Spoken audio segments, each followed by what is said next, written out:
Welcome back to the new video guys. इस video के अंदर मैं आपको बताने वाला हूँ, नहीं बताने वाला हूँ कुछ भी। क्यों बताऊँ? मैं आपको नहीं बताने वाला हूँ, मजाक कर रहा हूँ। मैं आपको ये बताने वाला हूँ कि आपने कभी ना कभी इस बारे में सोचा होगा, हमारे इंडिया के अंदर इतने सारे मूवीज बनते हैं, लेकिन उसमें से ऐसे मूवीज क्यों नहीं निकलते जो हॉलीवुड लेवल पे टच कर सके किसी को। ऐसा क्यों होता है कि हमारे यहाँ पे जितने भी मूवीज होती है वो छोटी चिंगारी होती है, जब वो बाहर निकलना शुरू होती है वो बुझ जाती है। ऐसा तो है नहीं हमारे पास पैसा नहीं है, और ऐसा भी नहीं है कि हमारे पास अच्छे डायरेक्टर्स नहीं, लेकिन ऐसा क्यों होता है कि हमारे जो मूवीज होते हैं वो इतने ज्यादा क्रिंज और स्लॉपी होते हैं। देखो, असल में मैं एक बहुत बड़ा आपको टप्पू मारना चाहता हूँ अगर आप ये सोचते हो तो। हमारे इंडिया के अंदर ऐसी मूवीज और उनके कॉन्सेप्ट भी निकल चुकी है जिसे अगर हम अच्छे तरीके से यूज करते तो हमारे पास भी हॉलीवुड लेवल के सिनेमैटिक यूनिवर्सेस होते हैं, rather than some stupid universe जिसे आज के टाइम पे स्पाई यूनिवर्स बोला जाता है। YRF studio, fuck you YRF studios. तो मैं आज आपको ऐसे 3 मूवीज और उनके कॉन्सेप्ट्स के बारे में बताने वाला हूँ जिसे मैं आपको थोड़ा सा ट्वीक करके सुनाने वाला हूँ। और अगर आपको ये अच्छा लगता है तो कमेंट्स में जरूर बताना, या फिर आप अपना भी स्टोरी मुझे कमेंट्स में बता सकते हो। इसमें सबसे पहला मूवी आता है भावेश जोशी। अब इस मूवी के अंदर होता ये है, हमारा जो मेन कैरेक्टर है वो अपने दोस्त के साथ सोशल एक्टिविटीज करता है, जहाँ पे वो अलग अलग स्कैम्स के ऊपर वीडियोस बनाता है एंड ऐसे चीजों के ऊपर बात करते हैं जिसके ऊपर पॉलिटिशियंस कोई काम नहीं कर रहे हैं। And in the other sense ये लोग ऐसे कामों को करते हैं जो कि सोसाइटी के लिए अच्छी है। लेकिन यहीं पे एक प्रॉब्लम हो जाता है, हमारा जो मेन कैरेक्टर है वो इन सब चीजों को छोड़ के अपने करियर पे फोकस करता है एंड वो बाहर शिफ्ट हो जाता है। लेकिन यहीं पे उसका जो दोस्त है वो इतने बड़े स्कैम को अनकवर करने के लिए एक बड़े माफिया के पीछे पड़ जाता है जो कि एक पॉलिटिशियन होता है, और उस पॉलिटिशियन ने उसे मर्डर कर दिया। जिसके बाद हमारा मेन कैरेक्टर बहुत ही गंदी तरीके से टूट जाता है। वो इंडिया वापस आता है एंड अपने दोस्त के कातिल को ढूंढने लगता है। लेकिन हमारा मेन कैरेक्टर ना ही कोई पुलिस है, ना ही इस मूवी के अंदर कोई इलॉजिकल चीज है, तो उसे अपने आइडेंटिटी को छुपाकर इस चीज को एग्जीक्यूट करना था। और तभी हमारा सुपर हीरो इन्वेंट होता है, भावेश जोशी। और इस सुपर हीरो को देख के बचपन में मेरी ज्यादा कच्ची गीली हो गई थी। मैं क्या बताऊं आपको, लिटरली चुम्बेश्वरी मूवी है भाई। इसका सुपर हीरो मुझे इतना तगड़ा लगता था, प्लस इसका ब्लैक सूट, ये है इसका सूट, एंड इसका जो बाइक था KTM को इतने अच्छे से मॉडिफाई किया गया एंड उसके साइलेंसर से लिटरली आग निकलता था। 2018 की बात है, लिटरली इस बाइक से आग निकलता था। अब इस बंदे के पास ना ही डेयर डेविल की तरह पावर्स थी, ना ही इसे फिजिकल फाइटिंग आती थी। तो ये ऐसे गुरु को ढूंढता है जो कि इसे अच्छे से मार्शल आर्ट सिखाता है, और हमारा मेन कैरेक्टर बहुत ही पावरफुल वे में हमारे विलेंस को जो है मारता है। लेकिन यहाँ पे इस मूवी के अंदर सबसे बड़ी चीज क्या थी पता है, जिस वजह से ये मूवी फ्लॉप हो गई, वो थी इसकी लो स्टेक। देखो, हमारा जो मेन विलेन है वो एक पॉलिटिशियन है, और हमारे इंडिया के अंदर पॉलिटिशियंस को इतना ज्यादा ऑलरेडी एक्सप्लॉइट कर दिया गया है कि इस मूवी के अंदर उतना बड़ा हाई स्टेक्स कभी फील ही नहीं होता है। एंड बिकॉज ऑफ दैट हमारे इस मूवी के अंदर जो मेन विलेन था उसकी सोशल प्रेजेंस कभी फील ही नहीं होती है हमें। लेकिन यहीं पे अगर मैं आपको तो स्टोरी लाइन थोड़ा सा ट्वीक करके आपको मैं बताऊं तो सोचो, अगर हमारे मेन कैरेक्टर को बहुत ही इंजर्ड वे में उसे कोई सुपर सीरम दे देता है, या फिर भगवान उसे कोई एंशिएंट पावर दे देता है, या फिर हमारे माइथोलॉजिकल वेज में इसको कनेक्ट करके कुछ ना कुछ इसे बना दिया जाता है, I don't know, may be इसे एक बहुत ही तगड़ा सुपर ह्यूमन पावर मिल जाता है जिससे ये बहुत ही ज्यादा पावरफुल बन जाता है, तो क्या होता है। और मैंने इस बारे में बहुत ज्यादा सोचा, और क्यों ना हमारा जो मेन हीरो है वो मूवी के मिडिल में बहुत ज्यादा इंजर्ड हो जाता है, और उसी टाइम पे उसका जो मास्टर था उसे एक ऐसी चीज दे देता है जिसे यूज करके वो थोड़ा ना थोड़ा सुपर ह्यूमन पावर उसके अंदर डेवलप होने लगती है, एंड देन वो धीरे धीरे कैप्टन अमेरिका की तरह बनने लगता है। सोचो क्या होता है, इंडियन सुपर हीरो क्रिश को भी फाड़ के रख देता है ये बंदा,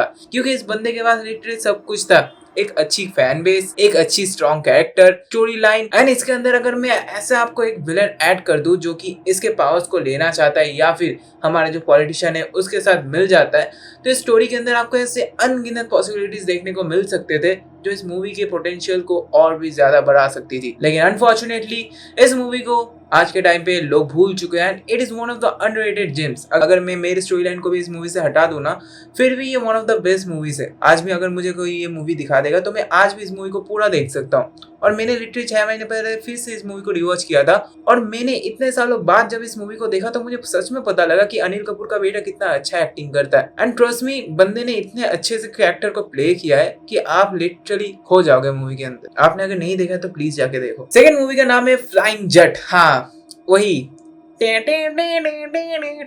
टाइगर श्रॉफ का movie. Yes, Tiger Shroff is one of my favourite actor, because why not, आंखों का नशा है प्यारा, बंदा मुझे इतना अच्छा लगता है, मैं क्या बताऊं। अभी के टाइम में बंदा इंस्टाग्राम में कैसी कैसी चीजों को पोस्ट कर रहा है। I literally love tiger Shroff.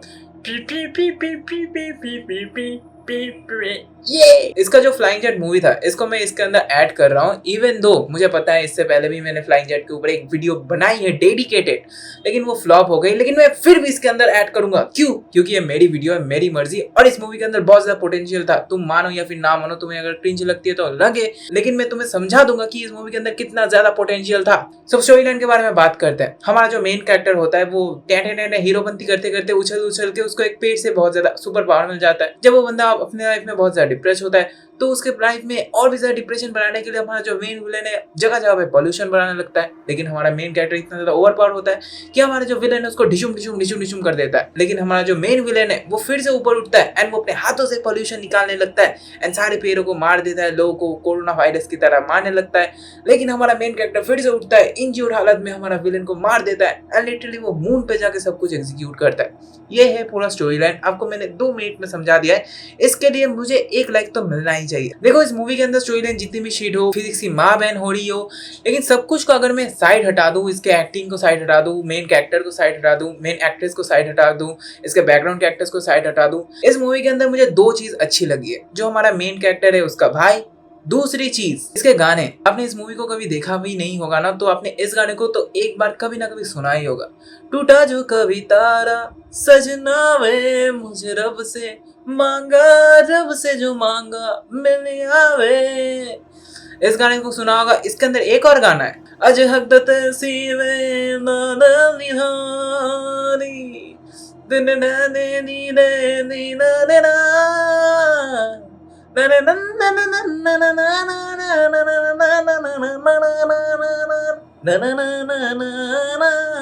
मार सके ना कोई।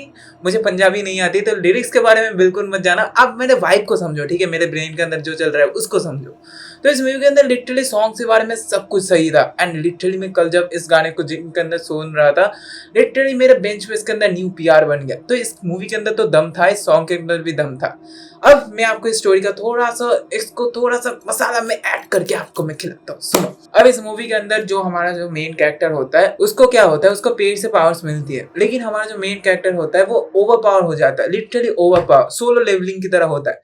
जो बंदा थोड़ा बहुत ज्यादा स्किनी होता है, हमारा जो हीरोपंथी वाला कैरेक्टर है वो स्किनी होता है, धीरे धीरे वो सोलो लेवलिंग की तरह अपने जो संग जिनवू की तरह अपने बॉडी के अंदर से अलग अलग चीजों को एक्सपीरियंस करने लगता है और उसकी हाइट बढ़ने लगती है, उसकी मसल बढ़ने लगती है एंड वो बंदा अट्रैक्टिव बन जाता है, जिसके बाद उसे लड़कियां भाव देने लगती है और उसकी जो मेन एक्ट्रेस है उसकी कच्ची गीली हो जाती है जब भी वो उसे देखता है। जिसके बाद हमारा जो मेन कैरेक्टर है उसे समझ में आता है कि उसके लाइफ में और भी बड़ा पर्पस है क्योंकि उसके अंदर सुपर पावर्स है। एंड आफ्टर दैट हमारा जो मेन कैरेक्टर है वो बड़े बड़े स्कैम्स को हमारे इंडिया के अंदर खत्म करता है। वो बन जाता है हमारे इंडिया का बैटमैन, जहाँ पे वो रात में निकलता है एंड लोगों को मारता है, पीटता है और विजिलेंटी बन जाता है लिटरली। और उसके अंदर सुपरमैन जैसे पावर्स भी है, तो बड़े बड़े विलेंस को इजीली मार देता है। एंड इस मूवी के अंदर मैं जितना भी आपको विलेंस के बारे में बता रहा हूँ, इस मूवी के अंदर मैं अगर विलेंस को ऐड भी ना करूँ ना, हमारे इंडिया के अंदर इतनी ज्यादा पोल्यूशन, करप्शन एंड ऐसी चीजें हैं जिसको अगर मैं अनकवर करना स्टार्ट करूँ तो मैं आज के टाइम पे जेल के अंदर हूँगा। तो हमारा जो अगर मेन कैरेक्टर होगा वो इस चीजों को खत्म करे अंदर से, जड़ से निकाल के, तो कहीं ना कहीं इस मूवी के अंदर हमें एक पर्पस देखने को मिलती है। क्योंकि बैटमैन के अंदर भी यही हो रहा है कि बैटमैन अलग अलग करप्शन को खत्म कर रहा है। अगर लोग बैटमैन को उसके विजन से इतना ज्यादा इंटरेस्टेड है, और बैटमैन की मूवी के बारे में सोचते सोचते मुझे याद आया, बैटमैन की सिनेमेटोग्राफी और फ्लाइंग जेट की सिनेमेटोग्राफी में आकाश पाताल का अंतर है। और अगर हमारे फ्लाइंग जेट के मूवी के अंदर हमें थोड़ा ट्विक करके सिनेमेटोग्राफी ऐड किया जाता एंड ऐसे घूसबम मोमेंट्स ऐड किए जाते विद दिस सॉन्ग जिसे मैं अभी गाया था विदाउट लिरिक्स, उसका अगर प्रॉपर चीजें में एग्जीक्यूट किया जाता तो this movie would have been one of the best movies ever existed. आप कमेंट्स में आपकी स्टोरी लाइन भी बता सकते हो जिसे मैं सुनने में काफी ज्यादा इंटरेस्ट रखता हूँ। क्योंकि मैंने आज से कुछ ही दिनों पहले माई नेम इज राज करके एक वीडियो बनाया था, उसके अंदर एक लड़की ने मुझे एक स्टोरी लाइन सुनाई थी जहाँ पे वो बताती है कि माई नेम इज राज का अगर कोई बेटी होती है उसके ऊपर एक स्टोरी लाइन बनाई जाती तो कितनी अच्छी होती। उस चीज को मुझे देख के सुन के इतना अच्छा लगा कि सच में यार लोगों के दिमाग में ऐसे स्टोरीज बनते हैं लेकिन वो अपने आप को कभी एग्जीक्यूट नहीं कर पाते। तो मेरा कमेंट सेक्शन उसी लिए खुले रखा है मैंने, भाई लिखो जो भी चल रहा है तुम्हारे दिमाग के अंदर, लिखो यार, लिखो, जस्ट लिखो। तो हमारा जो लास्ट मूवी है वो है मिस्टर बेल्फा। अब बेल्फा मैं क्यों बोल रहा हूँ, बेल्फा मूवी का अगर मैं थोड़ा सा आपको अनस्क्रिप्टेड वे में कुछ भी बता दूँ तो इस मूवी के बारे में अगर मैं आपको स्टोरी लाइन अभी बता देता हूँ, वैसे इस मूवी के अंदर कुछ है नहीं तो फिर भी अगर मैं आपको बता देता हूँ तो मुझे कॉपीराइट मिल सकते हैं, इसीलिए मैं बेल्फा बोल रहा हूँ without in name of alpha. So इस मूवी के अंदर जो स्टोरी लाइन होती है वो बहुत ज़्यादा पोटेंशियल होल्ड करती थी, लेकिन YRF स्टूडियो ने उसके गला में फांसी लगा के उसको चीर फाड़ के कौवा को खिला दिया। सो माई फ्रस्ट्रेशन इज सो ग्रेट इस मूवी को लेके कि मैं क्या बताऊं, क्योंकि इस मूवी के अंदर इतना ज़्यादा पोटेंशियल था। माई गॉड, फक, चोद दिया पूरा पोटेंशियल को, लिटरली फक कर दिया, चोद दिया फक कर दिया, जो बोल रहा हूँ वो ही कर दिया। इस मूवी के साथ लिटरली भांग घोसरा कर दिया इस मूवी को। सो इस मूवी का जो स्टोरी लाइन तब मैं आपको सिंपली वे में समझाता हूँ। इस मूवी के अंदर जो मेन कैरेक्टर है हमारा, वो एक सुपर सीरम का प्रोडक्ट है। उसकी मम्मी को सुपर सीरम प्रोडक्ट इंजेक्ट किया जाता था, लेकिन वो उसकी मम्मी मर गई थी, क्योंकि सुपर सीरम जिसके अंदर भी लगाया जाता है वो बंदा मर जाता है, लेकिन अगर उसकी बॉडी के अंदर कोई और भी ज्यादा जिंदा है तो उसके अंदर सारा जो न्यूट्रिशन है वो चला जाता है। सुपर सीरम एक फिल्टर वे में उसके बॉडी के अंदर जाता है, एज अ रिजल्ट उसके अंदर एबनॉर्मल एबिलिटीज आ जाती हैं, जैसे वो डेयर डेविल की तरह सुन सकता है, वो बुलेट्स को कभी कभार डॉज कर सकता है, एंड उसका IQ नॉर्मल ह्यूमन से काफी ज्यादा हाई। सुनने में आपको पीटर पार्कर जैसा लग रहा होगा, एंड इन रियलिटी ये टोटली मार्वल से इंस्पायर्ड है ये मूवी, क्योंकि मैंने भी जितने भी चीजें देखी है इस मूवी के अंदर सब कुछ मुझे ऐसा ही लग रहा था कि DC और मार्वल से उठा के फेंक के डाल दिया गया है, एंड इसके अंदर वो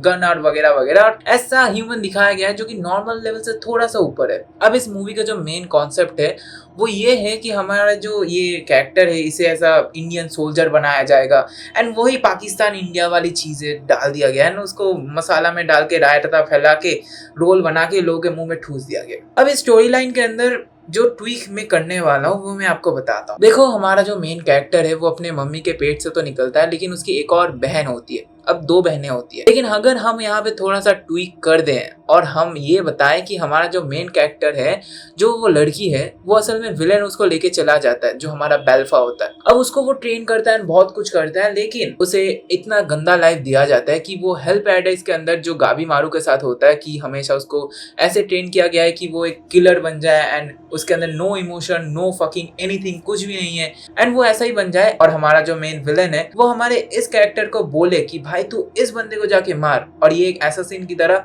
सबको मारता फिर रहा है। लेकिन जब इसे अपने स्टोरी के बारे में पता लगती है तो ये धीरे धीरे अपने बारे में जानने लगता है, और ये अपने लाइफ को छोड़ छाड़ के, सब कुछ छोड़ छाड़ के अपने लाइफ के अंदर पीस ढूंढने लगता है। लेकिन तभी इसे पता लगता है कि इसका एक भाई या फिर बहन है, जो भी है, और वो एक गंदा इंसान बन चुका है, जहाँ पे वो अपने पावर्स को मिसयूज कर रहा है। और अब यहाँ पे हमें एक बहुत ही तगड़ा शोडाउन देखने को मिलेगा, जहाँ पे हमें ऐसी फील होनी चाहिए कि कैप्टन अमेरिका वर्सेस बकी जैसी मूवमेंट्स हो रही थी, वैसी दोनों सेम लेवल पे हैं, दोनों सेम बहुत ही तगड़े फाइट करते हैं, एंड दोनों के पास super senses, super powers, super ability सब कुछ है। अब आप सोचो, अगर मैं ऐसे चीजों को आपको बता सकता हूँ तो अगर कोई डायरेक्टर चाहे तो इस मूवी के अंदर कितने सारे ट्विक्स करके इसको और ज्यादा एंगेजिंग बना सकता है, जहाँ पे हमारा जो लास्ट एंडिंग होगा वो कुछ ऐसा होगा कि हमें समझाया जाएगा कि अगर कोई इंसान बुरे लोगों के साथ रहता है, जो इंसान अगर सांप का बेटा होता है तो वो सांप ही बनता है, ऐसा हमेशा नहीं होता है, कभी कभार कोई सांप भी अच्छा निकल जाता है। और ऐसे मोटिव के साथ अगर हमें स्टोरी को पैकिंग करके एकदम गिफ्ट पैक करके डाला जाता है मूवी के अंदर, सोचो ये मूवी कितनी ज्यादा एक्सप्लोर करती। हालांकि ये कभी हो नहीं पाएगी क्योंकि इन लोगों ने लिटरली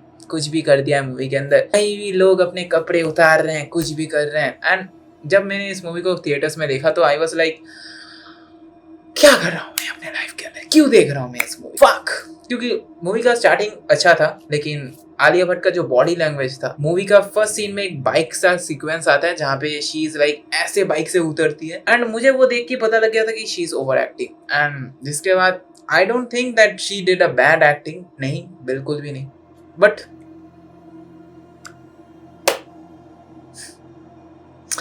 सो यही थे कुछ मूवीज के बारे में जो मैं आपको बताने वाला था। And whatever you think please comment, and whatever you think, आपके दिमाग में अगर कोई स्टोरीज वगैरह आ रही है तो प्लीज बताओ यार, कमेंट्स में बताओ यार, मुझे भी सुनना है, मुझे भी जानना है, क्योंकि हाँ जानना तो है, सबको अच्छा लगता है मुझे ऐसी चीजें सुनना।